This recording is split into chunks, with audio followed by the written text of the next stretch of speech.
Hi all, welcome to Pradeepti collections. So recently ఇలాంటి chicken curry style saris అయితే చాలా famous అయ్యాయి కదండి. సో ఇదైతే మీకు చూపించేద్దామని తెప్పించాను. సో దీంట్లో అయితే మల్టిపుల్ కలర్స్ ఉన్నాయి. సో శారీ చూసారంటే మీకు అర్థమవుతుంది అనమాట. కంప్లీట్ గా ఇలా మంచి వర్క్ వచ్చింది అనమాట.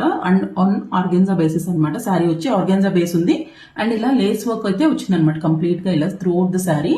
అండ్ శారీ యొక్క పళ్ళు పార్ట్ అయితే ఇలా ఉందండి. సో పళ్ళు పార్ట్ అలానే కంప్లీట్ గా ఇలా షోల్డర్ పార్ట్ నుంచి మొత్తం ఇలా వచ్చింది. అండ్ శారీ యొక్క కుచ్చుల దగ్గర అయితే ఇలా ఉందన్నమాట. శారీ కుచ్చుల దగ్గర పైన వచ్చేసి ప్లెయిన్ వచ్చింది అండ్ కింద ఇలా ఉంది, కిందంతా వర్క్ వచ్చింది. So through out the sari ఇలా వచ్చింది. అండ్ బ్లౌజ్ వచ్చేసి ఇలా ప్లెయిన్ జూట్ టైప్ లో వచ్చేసి మంచి లేస్ అయితే ఇచ్చారనమాట. ఇలా చిన్న లేస్ ఇచ్చారు. So overall look of the sari అయితే చాలా చాలా బాగుందండి. This is in bright red. Multiple colours ఉన్నాయి, ఈవెన్ లైట్ కలర్స్ లో కూడా చాలా షేడ్స్ ఉన్నాయి. చూడండి, చాలా బాగుంది sari. Please keep following Pradeepti collections. Thank you.